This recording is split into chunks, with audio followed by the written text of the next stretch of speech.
Good evening and welcome to the news roundup for Monday the 17th of July. Before we get into the news, please remember to like this video, share your views in the comments, and share the video with your family and friends. Reach them! Always make sure the message reach them! Now for the news in detail. Vendors who operate along Pichon Street in downtown Kingston say they have seen a massive decline in sales because of a sewage problem affecting the area. Boy, I tell them not to get a sale today. I see this in my shop there. Not to get a sale, everybody have to pack up. The water bad, man. Every time them clean it, today it gone, tomorrow it come back. Because them not clean the drain good, them need to clean the drain good. We want to look at money.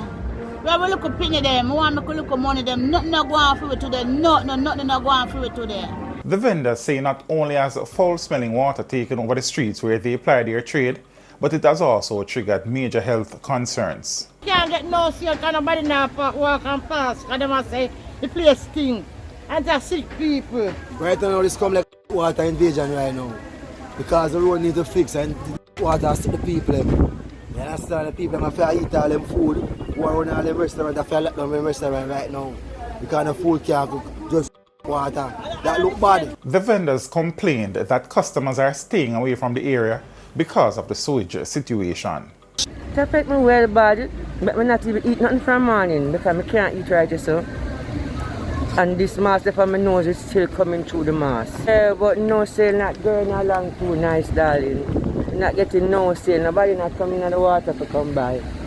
You notice everybody gone home already. Normally everybody would have gone home. Justice Minister Delroy Chuck criticized bloggers for spreading misinformation and abusing public officials on social media. He referred to these individuals as malicious bloggers and accused them of receiving payment for their content, which undermines Jamaica's democracy. While acknowledging the democratic right for citizens to voice their views and criticize, Chuck expressed concerns about bloggers monetizing misinformation on platforms like YouTube, where they gain followers and profit from spreading negative and abusive content. The Justice Minister's comments align with recent calls from other public officials, such as Police Commissioner Major General Anthony Anderson, for the creation of specific laws to address digital offences related to misinformation and disinformation on social media platforms. The police have charged one of the women arrested in connection with a gun and ammunition seizure during a joint anti-gang task force operation in Green Pond, St. James on Thursday. 48-year-old Cheryl McCollum of Green Heights Mews, Green Pond, has been slapped with multiple charges, including stockpiling of prohibited weapons, dealing in prohibited weapons, and 16 counts of possession of prohibited weapons.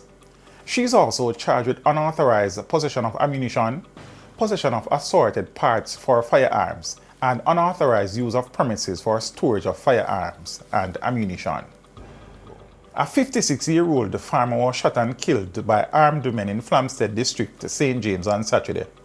He has been identified as Delroy Morris of Old Road in Flamstead. Reports are that about 11:45 a.m., Morris was at his home when he was ambushed by two men armed with handguns, who opened fire, hitting him multiple times. The police were summoned, and upon arrival, Morris was discovered lying in a pool of blood, clad in a multicolored merino and grey pants. The scene was processed, and his body was removed to the Delapena Funeral Home for a post-mortem examination. Amoy Leon Issa, the mother of Gabriel King, is suing the state for violating her privacy rights. She claims that the police were granted permission by a parish court judge to search her cell phone, breaching her rights to privacy. Issa is also questioning the necessity and the justification for the production order issued by the judge.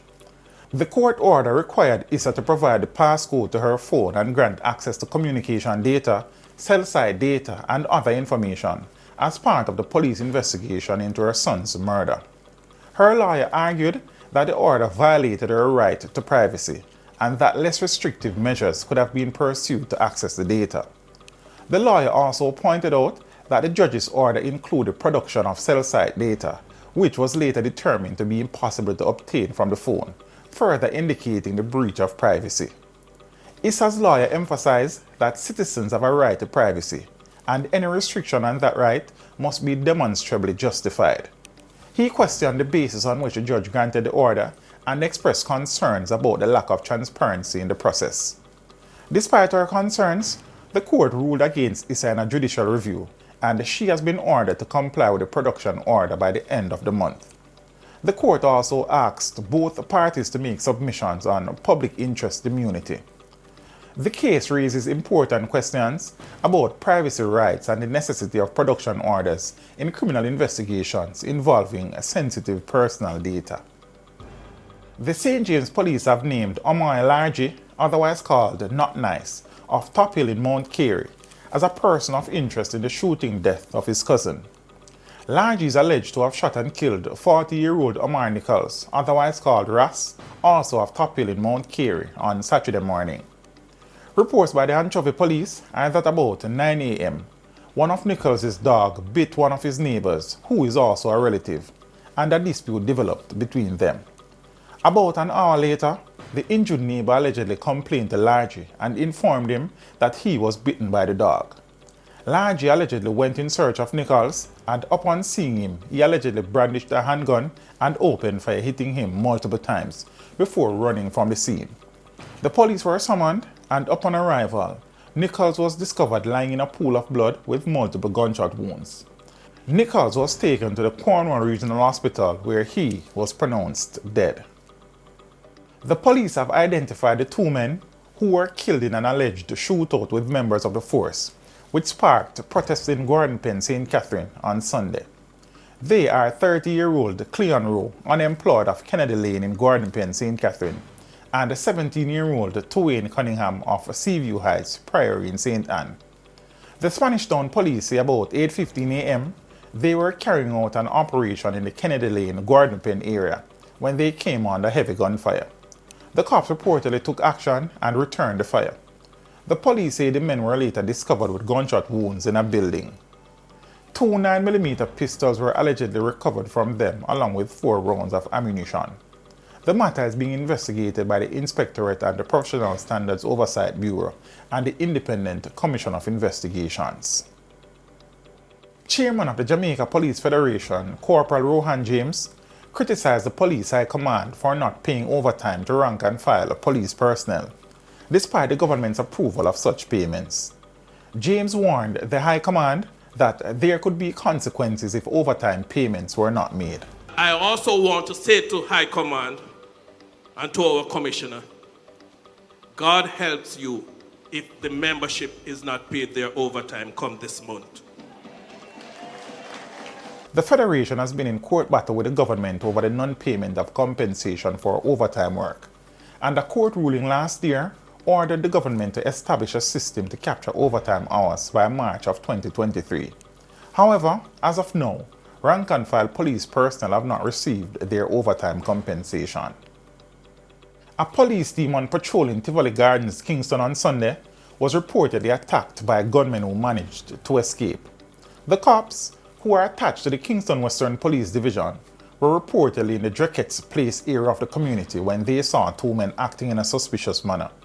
The police say on seeing them, the men opened gunfire in their direction and then ran, evading the police. The police say further investigation along the path taken by the men yielded a magazine containing 13 rounds of ammunition. No one was injured during the incident. The community is currently under a 48-hour curfew, which was imposed from 6 p.m. on Sunday and will remain in effect until 6 p.m. on Tuesday, the 18th of July. The St. Anne police are trying to establish a motive for the gunslaying of 2 men in Priory, St. Anne on Saturday. The deceased are 33-year-old Garfield Thompson, otherwise called Brawlin, a mason of Seacrest in Discovery Bay, and the 23-year-old Shamrock Edwards, otherwise called Pappy, a carpenter of Stony Hill in St. Andrew. Police reports are that about 6:15 p.m., Edwards and Thompson were pounced upon by gunmen at a house in Priory, where they were shot multiple times by yet unknown assailants. The police were subsequently alerted, and the bullet-riddled bodies of the men were found. Thomas and Edwards were taken to the hospital, where they were pronounced dead. The police are probing the development.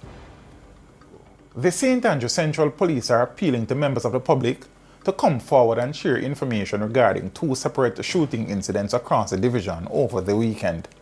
On Friday, 3 people were shot, 1 fatally, while they were at an event in Kintyre Papine in the parish.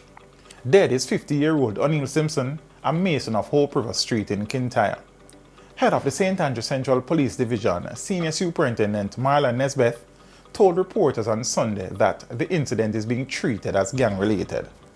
The second shooting took place in the Sandy Park community. Reports are that about 1:30 a.m. on Saturday, a man who operates a small shop was pounced upon by 2 armed men who opened fire, hitting him all over his body.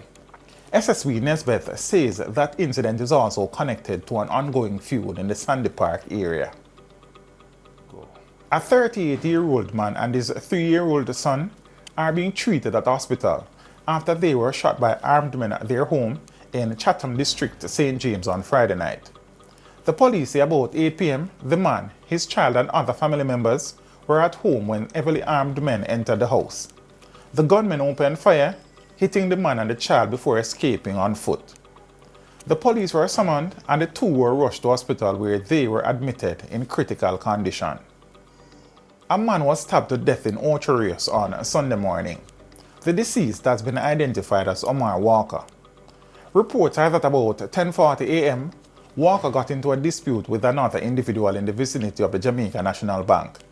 According to police, a knife was brought into play and Walker was stabbed multiple times. His attacker then fled the scene.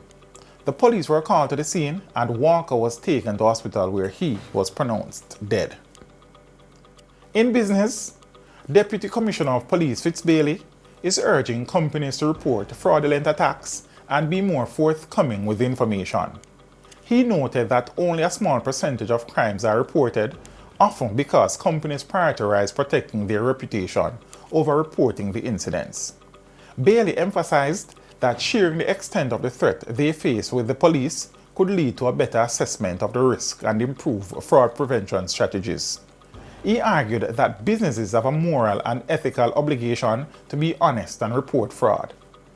Bailey highlighted that fraud, both locally and internationally, poses constraints on large investments and identified the used car sector and other segments of the economy as major channels for money laundering related to lottery scams. He stressed the importance of businesses knowing their clients and ensuring that the cash flowing through their sectors is legitimate. Bailey also mentioned the risk of Jamaica being blacklisted due to non-compliance with anti-money laundering requirements. He emphasized the need for everyone to play a role in preventing fraud and ensuring that the legitimate economy is not consumed by the criminal economy.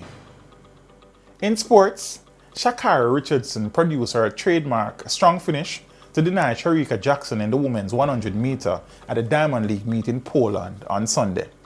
The slow start in Richardson found her top speed 20 meters out and clipped Jackson on the line in 10.76 seconds. Jackson, the world leader in the event at 10.65 seconds, clocked 10.78 for a second. And on the entertainment scene, Dion Mattis has been announced as a new host of Mellow FM's weekday program, Mellow Mix, airing from 1 to 5 p.m. Monday to Friday.